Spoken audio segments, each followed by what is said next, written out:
Welcome, everybody. My name's Anthony.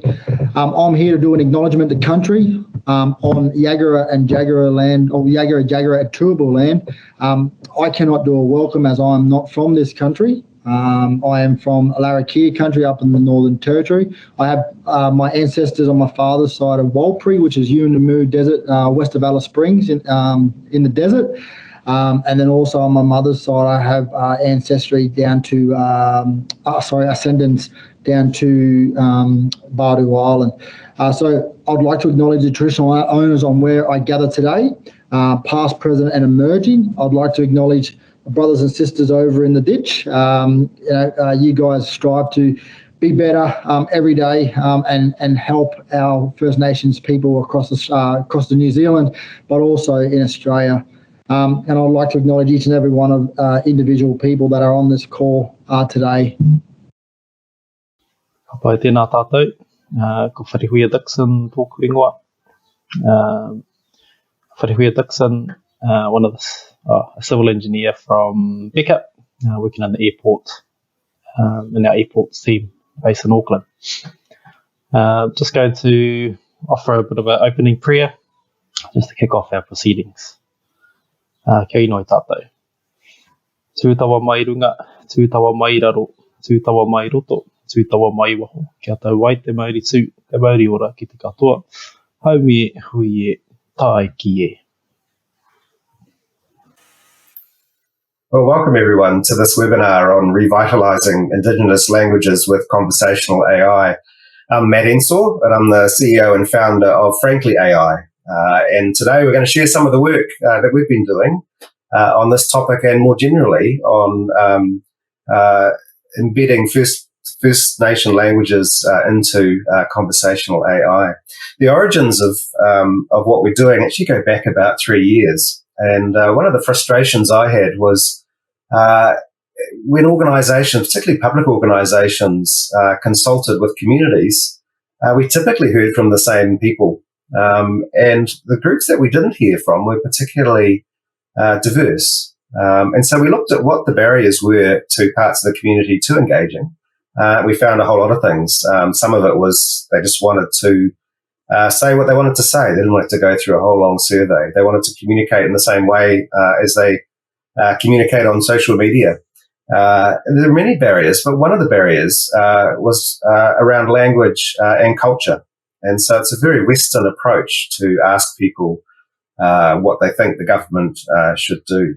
And so we're going to cover off some of the things we've done since then to get to the point now where we are really focused on building conversational agents that speak naturally in Indigenous languages.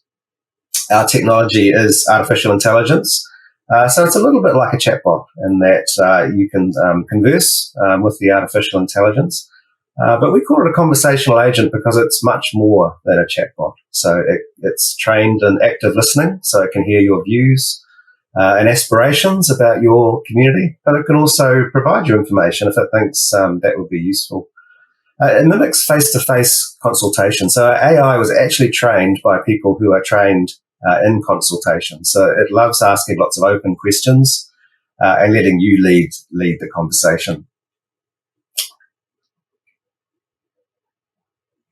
One of the aspects that we've found is around the importance of a tool like we've developed for the revitalisation of the language. And so that's going to be the topic of what we're going to talk about today. We've got a panel of experts from both Aotearoa, New Zealand and Australia, and they're going to discuss both their experience of developing Indigenous language tools in Frankly AI, and also what they see as the challenges for Indigenous languages and revitalisation of Indigenous languages.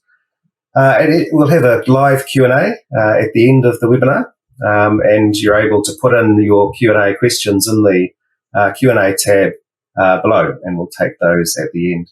If at any stage you want to know more about what we're doing, you can go to our website, which is frankly.ai, or you can email me, matt@frankly.ai. So moving right along, I'd like to introduce our first panellist, who's Anthony Corrie. Anthony was born and raised in Larrakia country in Northern Territory, or Darwin.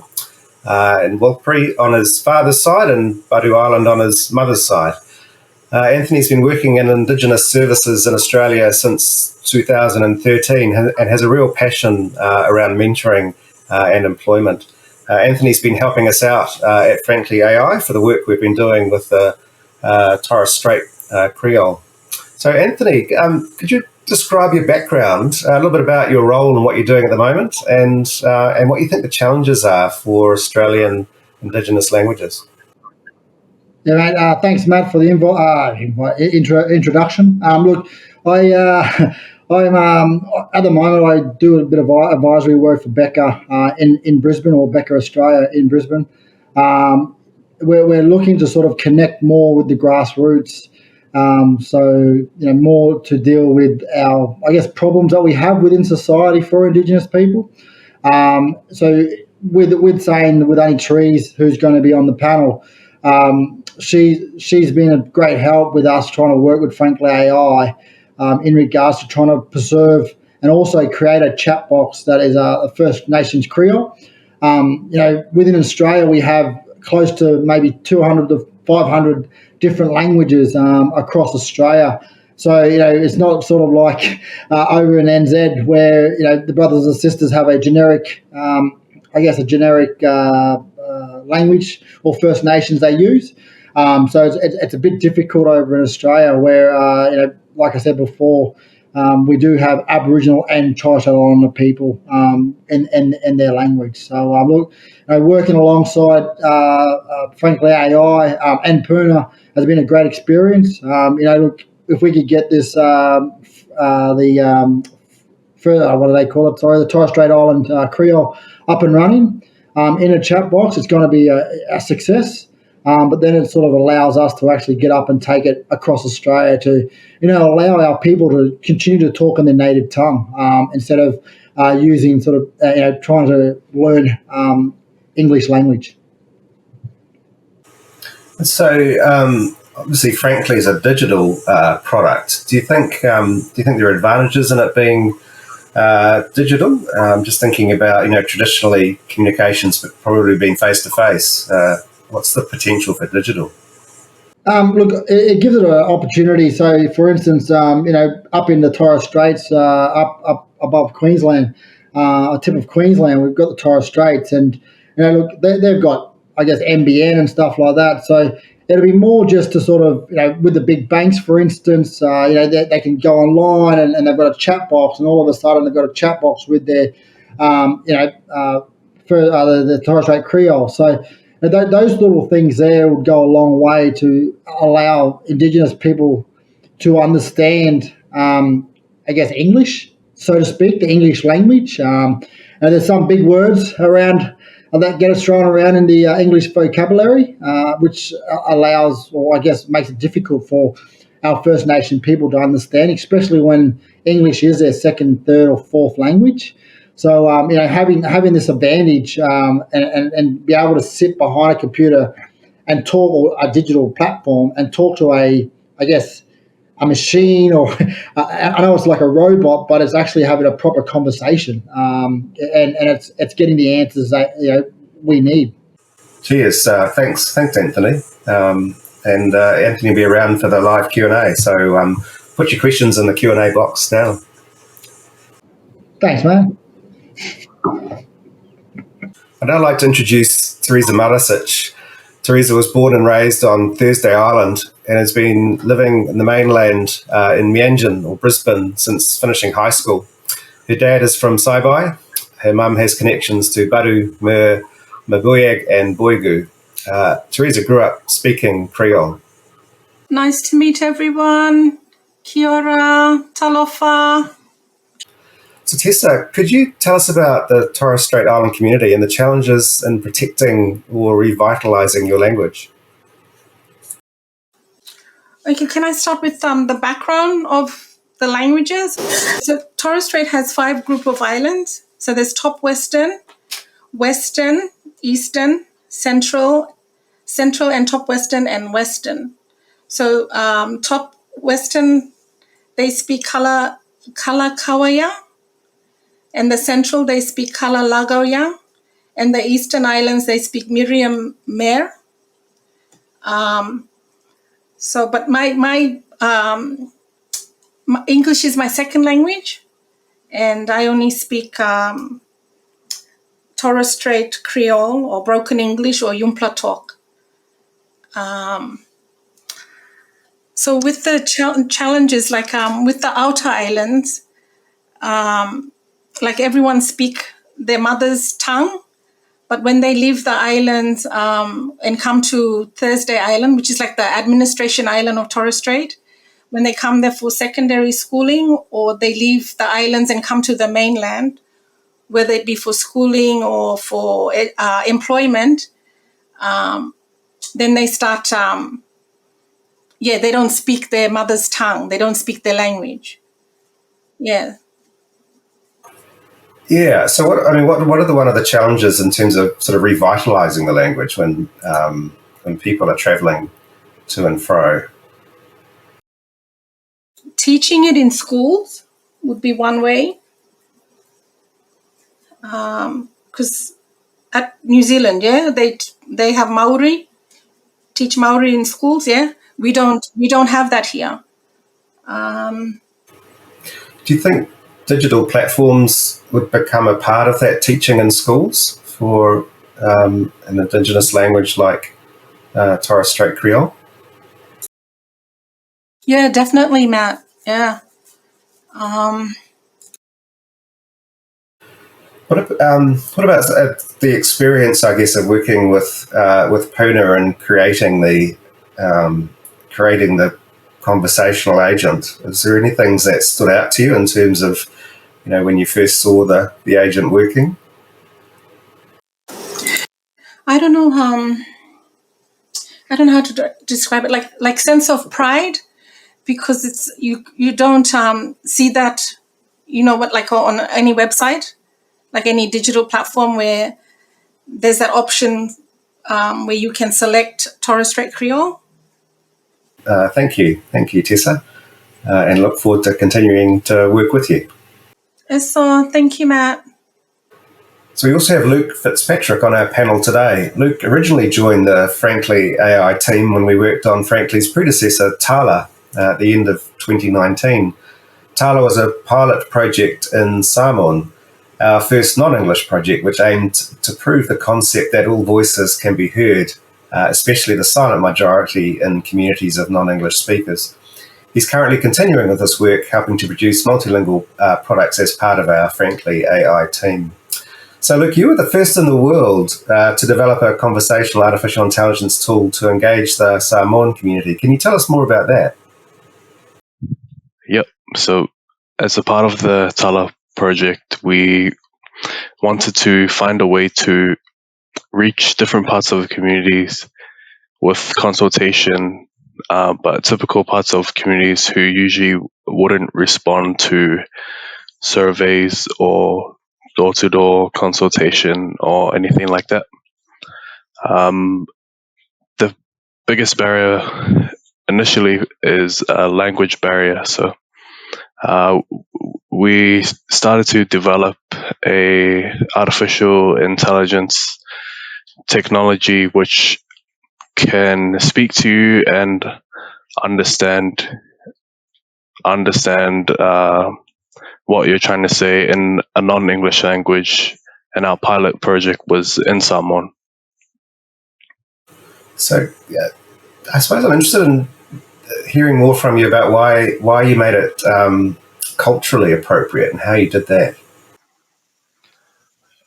So, taking a English consultation into another language is not as simple as just translating words from English to the language.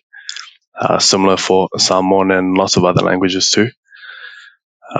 So whenever we are creating something in another language, in Samoan in this case, we want to be firstly understood by the members of communities who speak that language, but we also want to be respectful and use their own customs so that we are speaking in a way that is relatable and comfortable for them, but also understandable. For Samoan, for example, there are two forms of the language. We have a formal language used for speaking to outer generations and more authoritative figures, and also a conversational everyday language for speaking to your peers. And when we're translating our English conversations to someone, we need to have a good balance of this depending on our audience. So we want our users to firstly be able to understand what we're saying, and that would be dependent on the generations, whether we use more conversational or more formal language. And then another important fact is we need to be respectful enough to all users using a mixture of formal language, so that our older generation and more higher up figures don't feel any disrespect with any conversations that we're trying to have with them. I suppose one final question, Luke, is just around, I suppose, the role of Tala and the work you're doing now in revitalising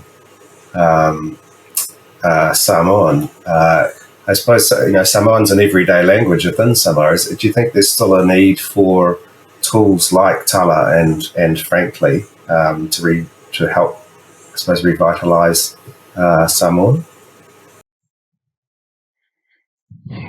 I think definitely with a lot of other languages, lots of the sort of language of our elders is being lost with how people are speaking today.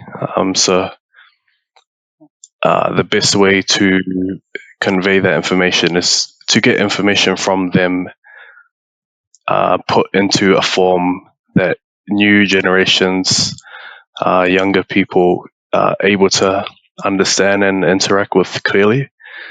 And at this day and age, technology is becoming a more prominent factor, and almost everything is becoming digitalized. So it's definitely a massive step we can take to revitalize our language and also gain all that knowledge that is available but not being conveyed correctly or appropriately for newer generations to understand. Well, thanks, Luke. And just a reminder to people, if you have any questions you'd like to ask, you can put them right now down in the Q&A tab below, and Luke will certainly be around at the end for the live Q&A. Thanks, Matt. So now I'd like to introduce Wharehui Dixon. Whare has acted as one of Frankly AI's Te Reo Māori advisors. Whare's been at Becca for 15 years and is also a Kaikoukiri project manager for the Ngāti Awa group. So Frankly relies on Wharehui's tacit knowledge of the Māori language, as well as the idioms and nuance which make accurate human translation so much richer than web-based or word-for-word translation. So Whare, you've been part of the translation team. From your perspective, what has been your experience around bringing authenticity of Te Reo Māori to the bot? I think with authenticity, I think there's a bit of responsibility there whenever you're translating te reo or things into Māori or from Māori into English. Being authentic in terms of all the efforts that have gone on to revitalise te reo Māori, dating back, I suppose, 50 years ago now, where the petition for the Māori language was submitted to the steps of Parliament for the right to have te reo spoken in our schools and taught in our schools. So it's a bit of history there, and I suppose if you are handling te reo Māori, I think that there is a bit of responsibility there to acknowledge those efforts of those in the past, but also acknowledging that te reo Māori is almost like a living and breathing tool for Māori. It's something that makes us unique, and it's something that's unique to our country. So, in undertaking stuff like what we're going through with Frankly and bringing te reo into this digital space, there is that responsibility that comes with it, and ensuring that the language that we do use is correct and upholds its own. I use the term mana, because essentially it'll become a resource for those out there, particularly for those that are learning. So you want to ensure that the language that we do put out there is correct, and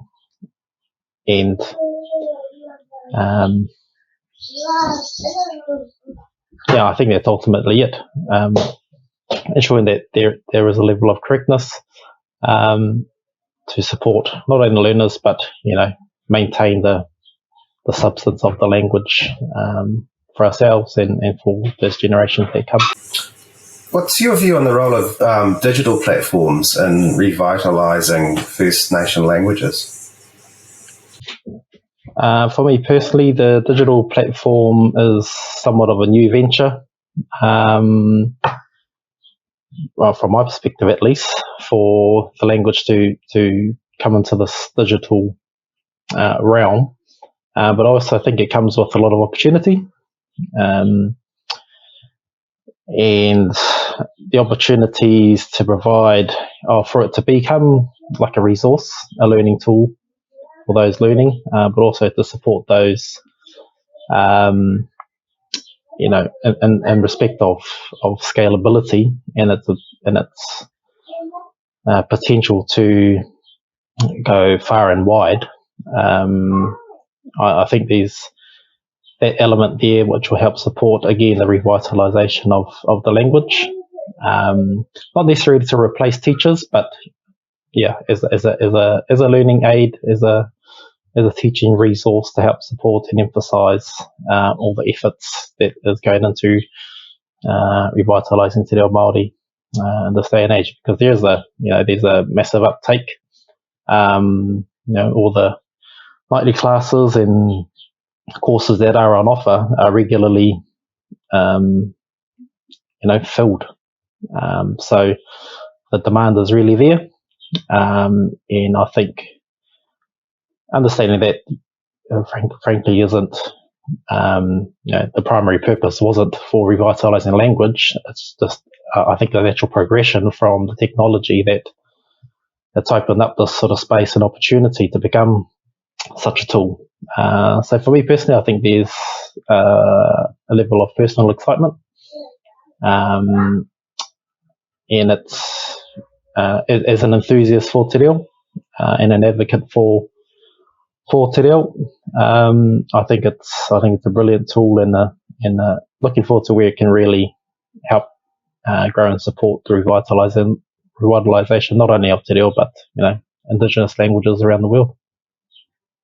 Well, thanks, Whare. And Whare will be around for the live Q&A at the end of the webinar. Ka pai.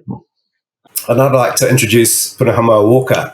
Puna is an AI researcher working for Frankly AI and is descended from Whakatoia. He primarily works on developing our Te Reo Māori conversational assistants, but has recently worked with Auntie Tessa to develop an assistant in Torres Strait Creole. Puna, one of the things you've been working on is Te Reo Māori conversational agents. So can you talk about the challenges in turning an Indigenous language into a digital language that still seems, I guess, like a natural conversation to a fluent speaker? Sure. So as Luke already touched on, the persona of the conversational agent is very important. We're trying to recreate essentially a conversation between two people. It just happens that one of them is an AI or a computer. So because of this, there's many social norms and that need to be considered.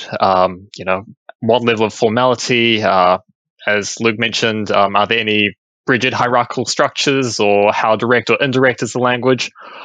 So, for example, when we were developing a conversational agent in Maori, we had lots of preamble and lots of segues, and the English wanted to try and make the transitions between topics as smooth as possible. And one of our Maori translators essentially said, no Maori person would talk like this. Pretty much scrap all this conversation and just get direct to the point. So these are things that it's very difficult for us to anticipate, since we aren't necessarily as familiar with some of the languages we're working in, but this is why we need to work so closely with the translators.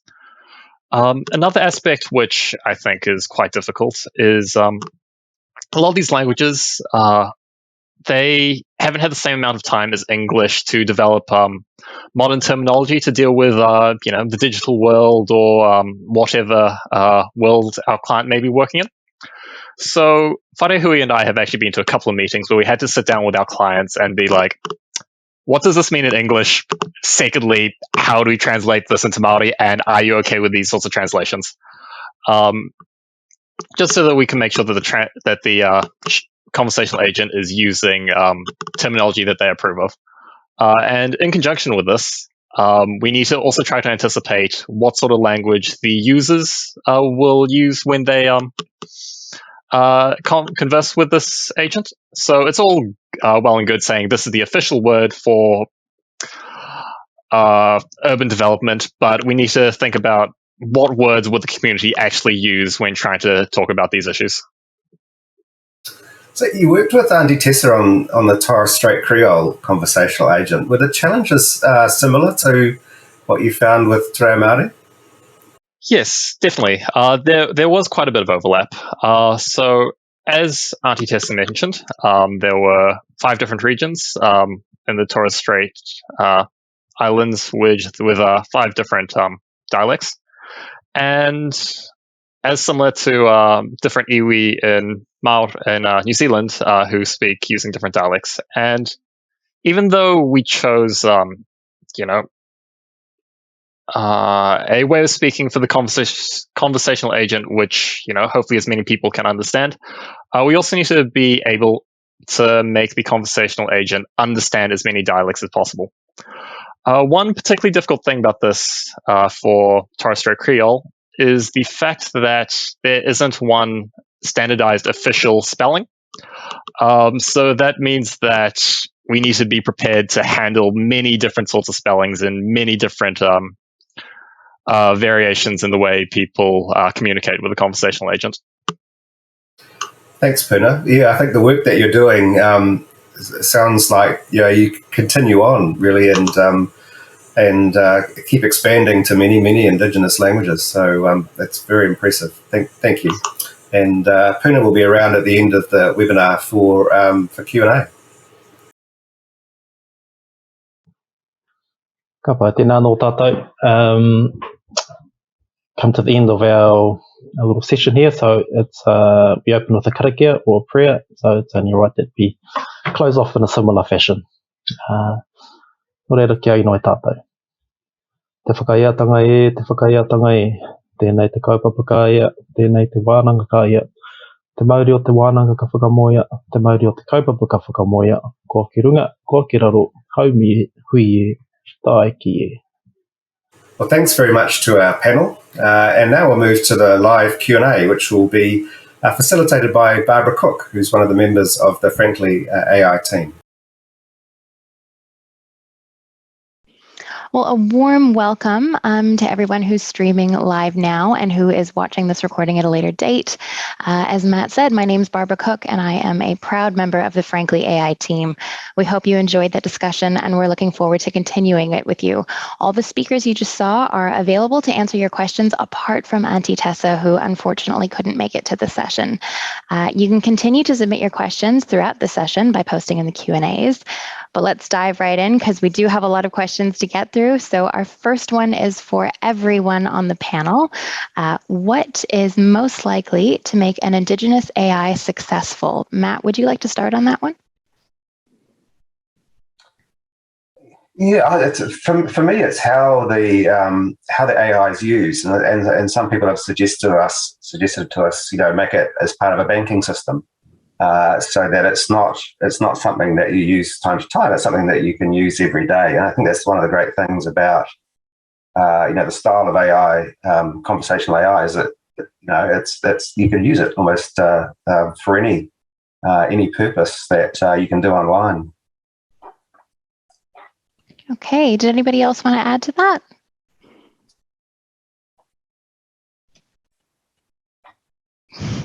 I'll take silence as a no. I'm going to hop into a question that we have from Sharon.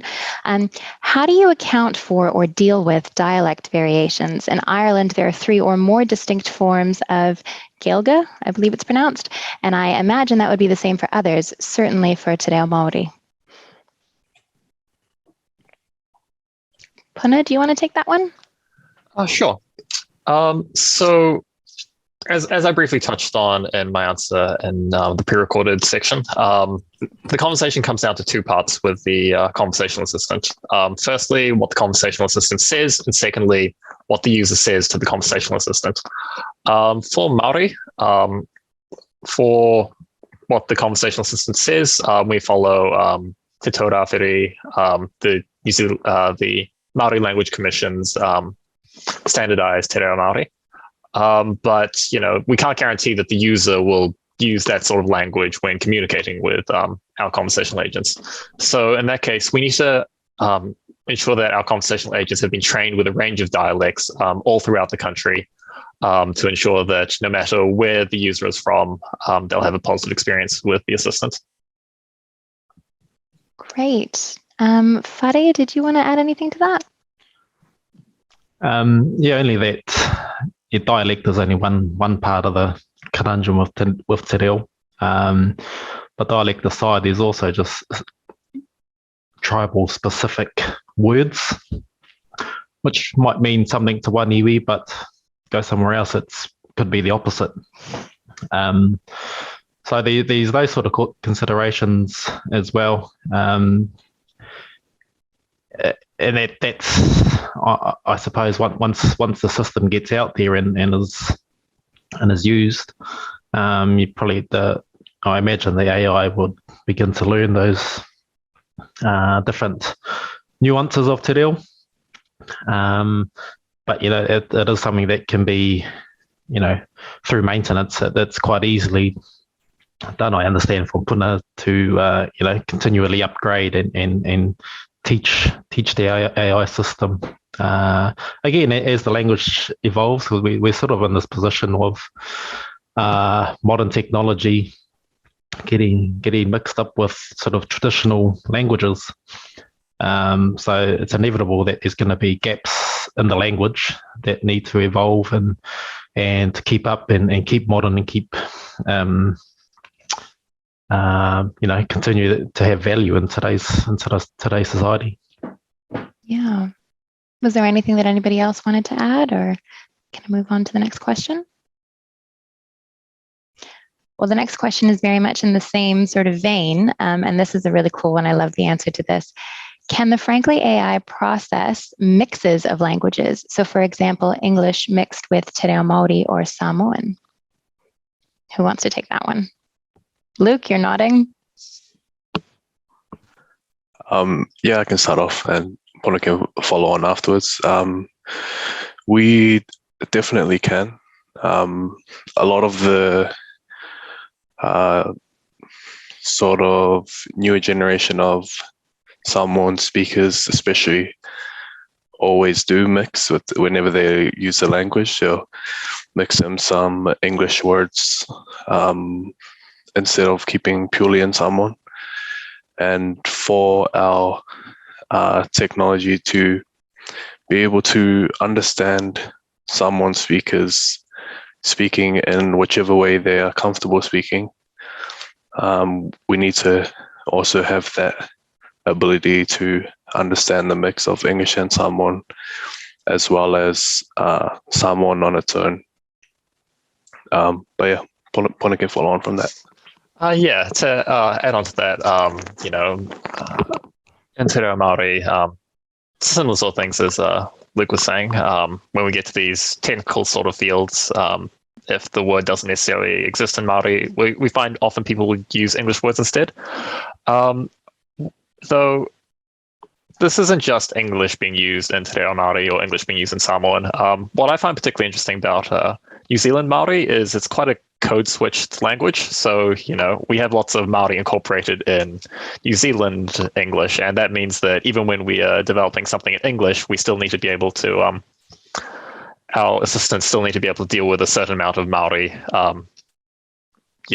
even if the conversational assistant isn't explicitly designed to communicate in Māori.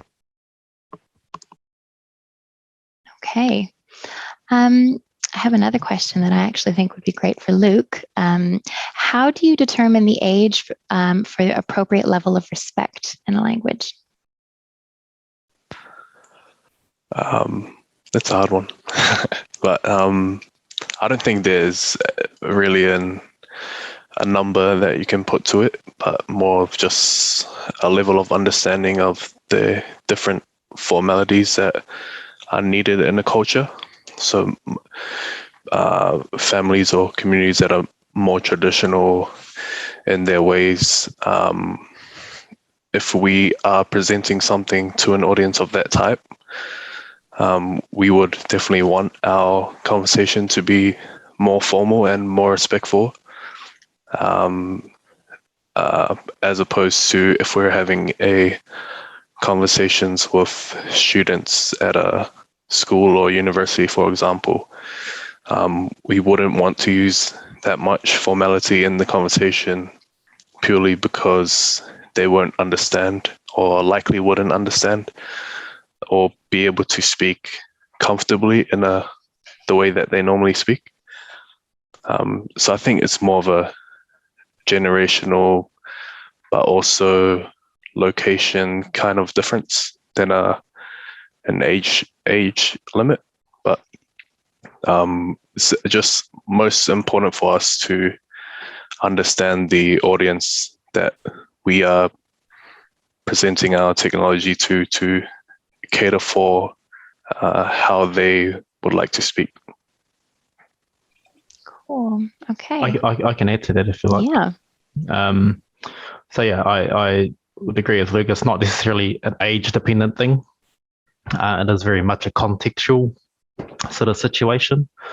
Notwithstanding that, the language, I suppose, of the elders would be very much different to the language of today's youth. There'll probably be situations where neither generation will be able to converse with each other because they just have a different style of talking, and it's just a reflection of the times.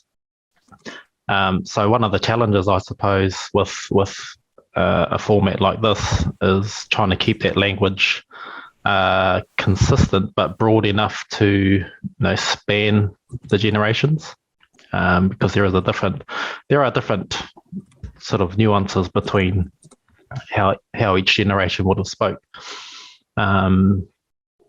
But notwithstanding that, there's also, and I think Luke sort of touched on it, there is a formal way of speaking, and then there's the everyday sort of language. And I think it's the everyday language that we will ultimately try and use with a Frankly or in an AI space.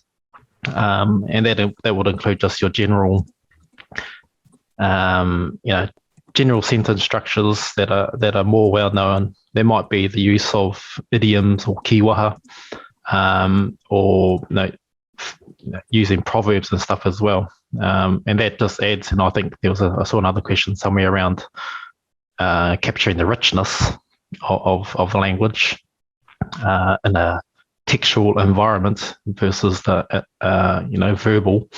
And that's one way of capturing that, I think, is there are different techniques within Te Reo, and there probably are in Samoan, and and other First Nations as well. But I think that's just one way of navigating that situation where a lot of the language does depend on tone, the way you sort of pronounce certain words, which would be difficult through this, but understanding the use of kiwaha, informal language, everyday language, I think helps to navigate the situation around being authentic, around capturing the richness, but also making it widely understood across the sort of wide spectrum of language learners.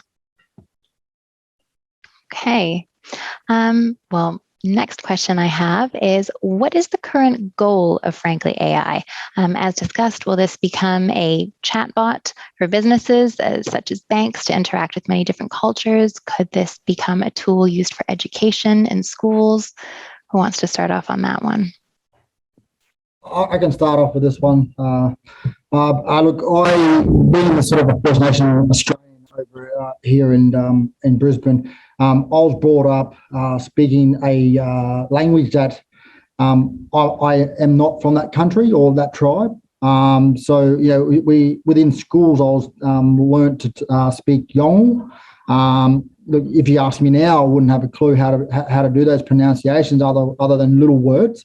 So with Frankly AI, I think the idea is to enable our First Nations Australians who live remotely able to have a conversation with a chatbot or a chat box, in their native tongue, where their language is second, maybe third, or even fourth is English. So, with this Torres Strait Creole, it's created an understanding that, within Australia you have 250 different tribes, and then almost 500 different languages. Some of those languages are very, I guess, wiped out and non-existent. So having the ability to do along with Puna, to have the with only trees, to have this being able to come to fruition, allows, I guess, our people up in the Torres Strait to talk to the banks other than just English. They can talk in their native tongue, and get the messages and the understanding of what sort of banks are all about. Whereas it's all that jargon when it comes to English, our people don't understand, certain different types of languages. So it's sort of just like, okay, no worries, yeah, I'll just do it and sign the paperwork. So it's more to allow them to break it down to our native tongue to then, ask the right questions. So, yeah. I think so. Our mission at Frankly is to hear 10 million voices by 2030. So we're not going for niche. We really want to, turn the world bilingual in terms of the way people do things. So certainly for New Zealand, Te Reo Māori is an official language. And so what we're saying is, hey, we now have the technology where you can, have genuine bilingual engagement with New Zealanders. So I think, our plans are really to change the way we see the potential for communicating, not just with Indigenous communities, but, across really diverse communities as well. So this is just the beginning for us. We have a little ticker that tells us how many voices live. I couldn't tell you what the number is now, but it's that 10 million that we're aiming for. All right. I have a bit of a more nitty-gritty question coming up now, and that's on the topic of Māori data sovereignty. Who wants to start off that topic?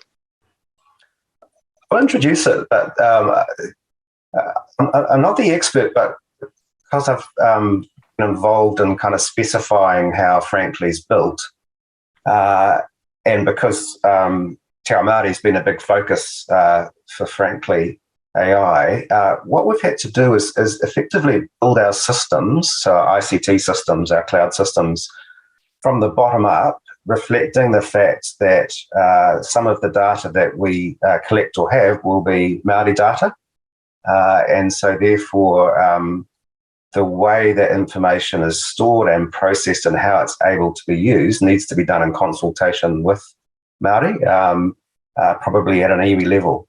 So yeah, all I can say is that a lot of the technologies we see out in the world, it's just tacked on at the end, and I just don't think you can do that. You've actually got to start at the beginning, making sure that the system absolutely reflects this idea that data is like land. It needs to be protected, and ownership needs to be clear, and community should benefit from the information, not have it sold back to them. I don't know if anyone else on the team wants to add to it. It's a fascinating, and we should run a webinar on it all, just as one. And there'll also be many voices that we should include in that. Anna, did you have anything you wanted to add on that one? Sorry to put you in the hot seat.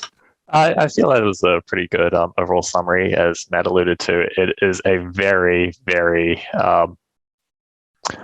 there is a lot of discussion going on around it, and yeah, it definitely needs to be discussed at an EU level and ensure that whoever we're working with make sure that we're doing right by them and make sure that the community benefits from everything we do. Definitely. Okay. Will the Frankly AI team look at other languages, and how do we choose what languages are used?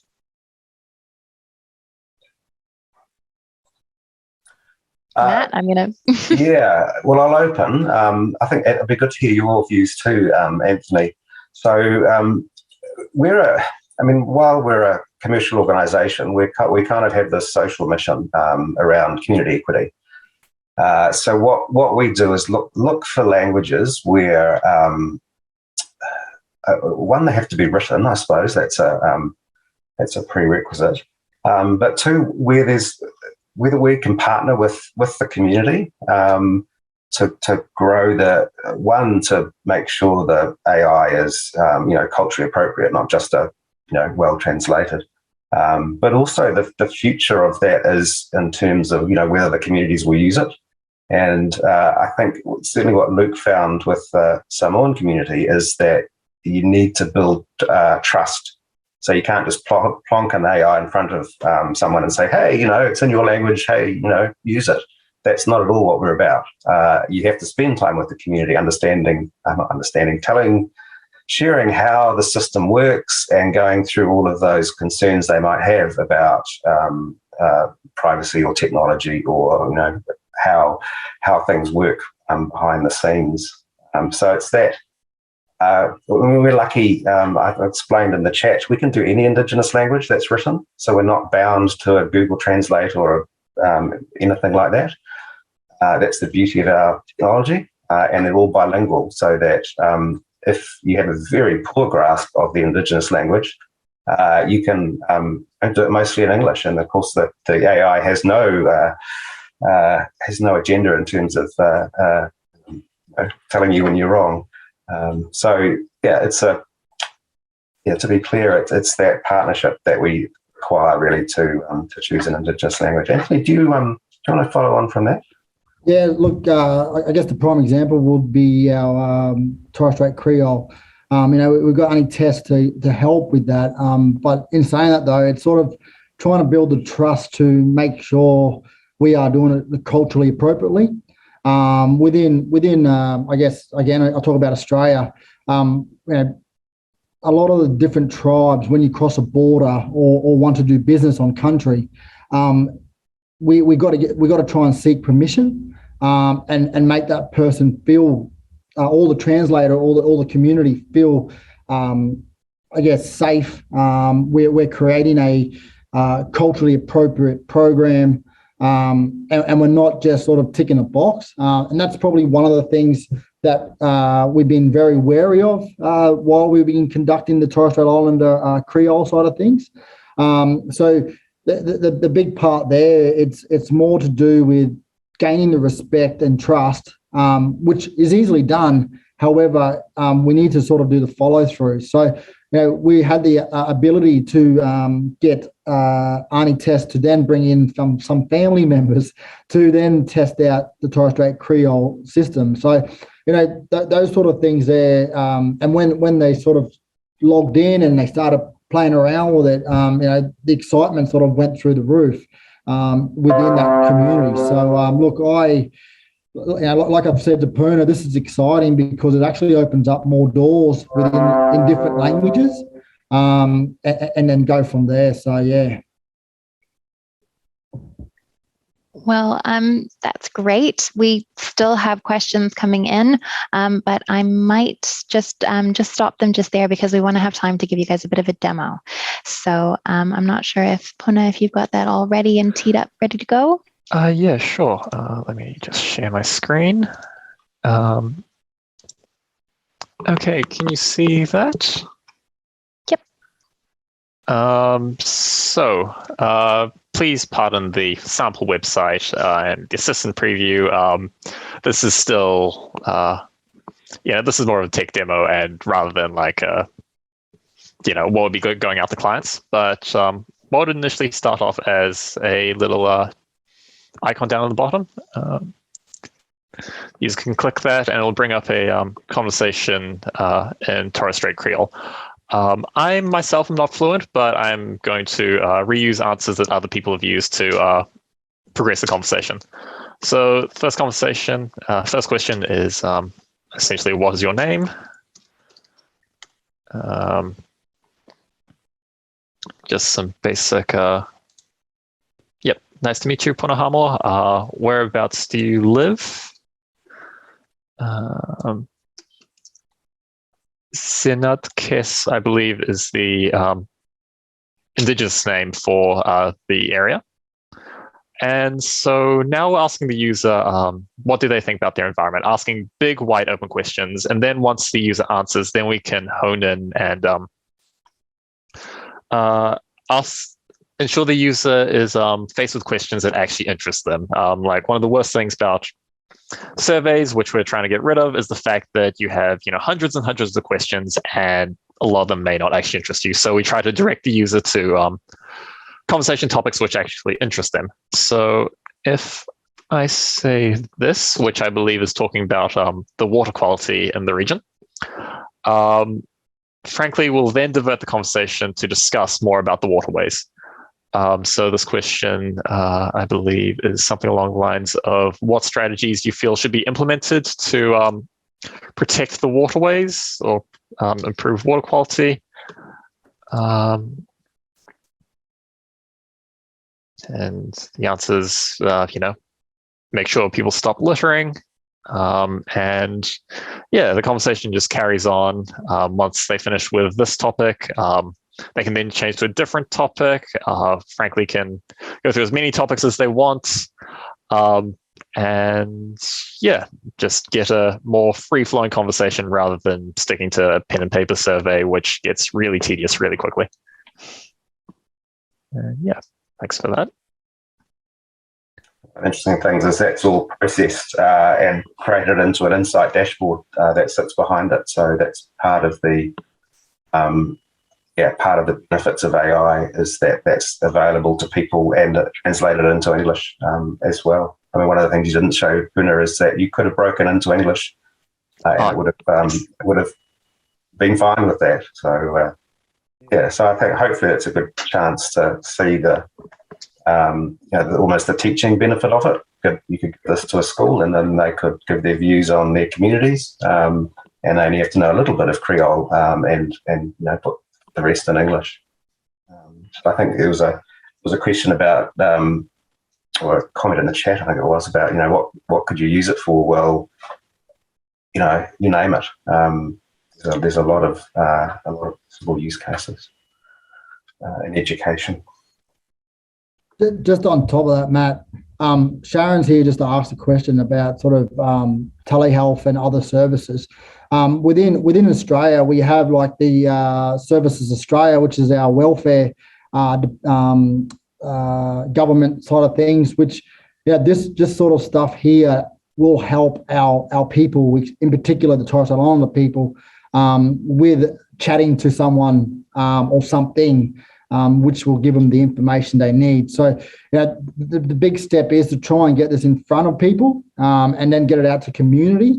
When you get the buy from community on this sort of stuff, then it's going to be sort of, it'll grow and grow and grow. So my plan within Australia for Frankly AI is to try and get this, I guess we call it the Murray grapevine. It's faster than the internet. So, the more we get people to, I guess, have a look and sort of have a go at this chat box, then the word will spread very quickly. So, look, that's the idea of it all. And then sort of talking to a lot of the people that have reconciliation plans that are in Australia, so we call them the RAP.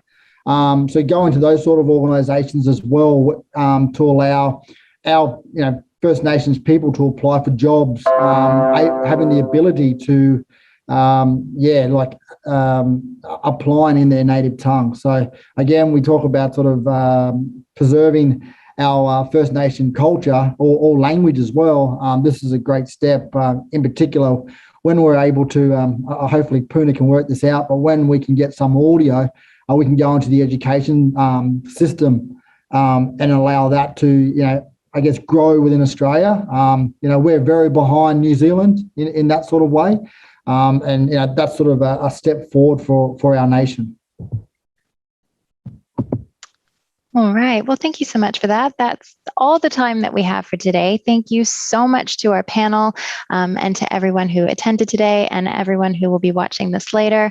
A very happy belated International Mother Language Day and International Mother Language Decade, which we're really excited about at Frankly AI. We hope that you all enjoy the rest of your days. We will continue to answer questions. Obviously, we can't answer them in the Q&A now, but we will continue to fire off some answers and try and get some answers back to you because we're really loving the amount of questions that have come through. So again, thank you very much for joining us, and we look forward to seeing you next time.